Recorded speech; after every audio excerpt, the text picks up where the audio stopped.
Hello, welcome back to my channel. അപ്പോൾ ഇന്ന് ഞാനൊരു മട്ക പിസ്സ ആയിട്ട് ഉണ്ടാക്കുന്നത്. മൺഗ്ലാസ് കിട്ടിയപ്പോൾ തൊട്ട് വിചാരിക്കുകയാണ് ഒന്ന് ഉണ്ടാക്കി നോക്കണമെന്ന്. പക്ഷെ വിചാരിച്ചതിൽ നല്ല അടിപൊളി ടേസ്റ്റ് ആട്ടോ.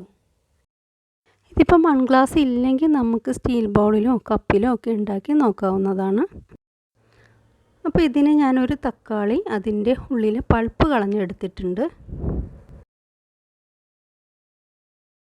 തക്കാളി അപ്പോൾ നന്നായി ചെറുതായി അരിഞ്ഞെടുക്കാം. അതിൻ്റെ മാറ്റി വെച്ച പൾപ്പ് നമുക്ക് പിസ്സ സോസ് ഉണ്ടാക്കാൻ ഉപയോഗിക്കാം.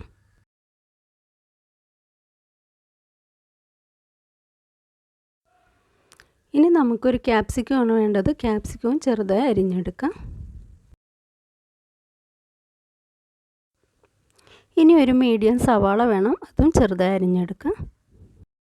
ഞാനിവിടെ 3 ബ്രെഡാണ് എടുത്തേക്കുന്നത്. അതിൻ്റെ അരിക് കളഞ്ഞെടുക്കാം. ഇതിന് പകരം നമുക്ക് പിസ്സ ബേസ് ഉണ്ടെങ്കിൽ അതായാലും ചേർത്ത് കൊടുക്കാം. ഇനി കുറച്ച് പനീറും കൂടി ചെറുതായി അരിഞ്ഞെടുക്കാം. പാനിൽ ബട്ടർ ഇട്ട് കൊടുത്ത് നമുക്ക് പനീറും ബ്രെഡും നന്നായി പൊരിച്ചെടുക്കാം. ഞാനിവിടെ വളരെ കുറച്ച് ബട്ടറേ ഉപയോഗിച്ചിട്ടുള്ളൂ. നമുക്ക് ഇഷ്ടാനുസരിച്ച് നമുക്ക് കൂടിയും കുറച്ചൊക്കെ എടുക്കാവുന്നതാണ്. ഇനി ഇതിലേക്ക് അരിഞ്ഞു വെച്ചിരിക്കുന്ന വെജിറ്റബിൾസ് ഇട്ട് കൊടുക്കുക. ആവശ്യത്തിന് ഉപ്പ് ചേർക്കാം. ബട്ടറിൽ ഉപ്പുണ്ടെങ്കിൽ ഉപ്പ് സൂക്ഷിച്ചിടണം. ഇനി ഇതിലേക്ക് ഒരു ചെറിയ cup mayonnaise, 1/2 spoon chilli flakes, 1/2 spoon oregano ചേർത്ത് കൊടുക്കുക. ഇനി അതിലേക്ക് ഗ്രേറ്റ് ചെയ്ത് വെച്ചിരിക്കുന്ന ചീസും കൂടി ചേർത്ത് കൊടുക്കുക. ചീസും ഓരോരുത്തരുടെ ഇഷ്ടമനുസരിച്ച് കൂട്ടിയും കുറച്ചൊക്കെ എടുക്കാവുന്നതാണ്. ഇനി ഇതിലേക്ക് പിസ്സ സോസ് കൂടി ചേർത്ത് കൊടുക്കുന്നുണ്ട്. വെജിറ്റബിൾസ് വെന്ത് പോവാതെ ചീസ് മെൽറ്റായി കഴിയുമ്പോൾ നമുക്ക് ഗ്യാസ് ഓഫ് ചെയ്യാം. ഇനി ഇത് ഗ്ലാസ്സിലേക്ക് നിറച്ച് വയ്ക്കാം. ഞാനിത് ലെയറായിട്ടാണ് ഇടുന്നത്. ഓരോ ലെയറിലും വെജിറ്റബിൾസും ചില്ലി ഫ്ലേക്സും ഒറിഗാനോവും ചീസൊക്കെ ചേർത്ത് കൊടുക്കുക. കുറച്ച് വാവട്ടമുള്ള ഗ്ലാസ് ആണെങ്കിൽ കുറച്ചുകൂടി നല്ലതായിരിക്കും. എനിക്കിവിടെ ചെറിയ ഗ്ലാസ്സാണ് കിട്ടിയത്. അപ്പോൾ ഞാനിവിടെ എടുത്ത ഇൻഗ്രീഡിയൻസ് ഒക്കെ ഇതിൽ കറക്റ്റാണ്. എരിവ് ഇഷ്ടമുള്ളവരാണെങ്കിൽ ചെറിയൊരു പച്ചമുളക് കൂടി ചെറുതായിട്ട് അരിഞ്ഞ് ചേർത്ത് കൊടുക്കാം. കുട്ടികൾക്കൊക്കെ ആണെങ്കിൽ പച്ചമുളക് ചേർക്കാതിരിക്കുന്നതാണ് നല്ലത്.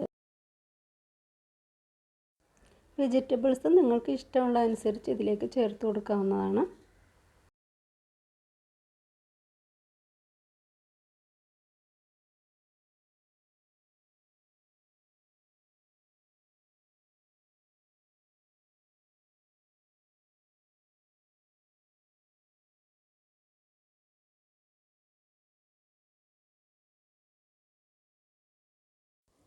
ഇനി ഇത് നമുക്ക് പ്രീഹീറ്റ് ചെയ്ത് വെച്ചിരിക്കുന്ന കുക്കറിലേക്കോ ഓവനിലേക്കോ വെച്ച് കൊടുക്കാം. ഒരു 15 മിനിറ്റ് നമുക്കിത് ചൂടാക്കിയെടുക്കാം.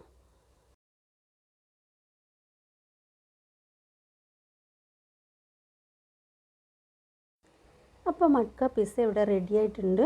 നോർമൽ പിസ്സയേക്കാൾ ഇരട്ടി ടേസ്റ്റാണ് ഈ പിസ്സയ്ക്ക്. എല്ലാവരും ഒന്ന് ട്രൈ ചെയ്ത് നോക്കണം. ആദ്യമായിട്ടാണ് എൻ്റെ ചാനൽ കാണുന്നതെങ്കിൽ ഒന്ന് സബ്സ്ക്രൈബ് ചെയ്ത് സപ്പോർട്ട് ചെയ്യണം. താങ്ക്